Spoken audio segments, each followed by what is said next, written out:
So, ano nga ba yung crypto staking? So, ang pinakamadaling explanation sa kanya or the pinaka-simplest form explanation of crypto staking is that parang time deposit in bank. So, ang kaibahan lang po dito sa crypto is ikaw yung may hawak ng asset mo. So, ikaw yung nakaka-monitor, walang may control sa iyo kundi ikaw. Kumaga, walang may magko-control sa iyo kundi ikaw. So, walang offline 24/7 on. So, the risk is since ikaw yung nag-handle, is ikaw din yung magpro-protect ng inyong asset.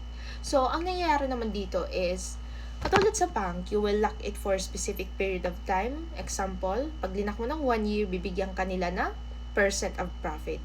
Here naman in crypto, lalak mo din siya for specific period of time, example 1 year, so they will give you 60%. So katulad dito sa FCC, they will give you 60% annual percentage rate. Okay, so this year, so you will earn, so kapalit nun ng pagbili mo ng crypto at nilak mo for specific period of time, so kapalit nun is mag-earn ka ng rewards, which is that 60%. I hope it's clear.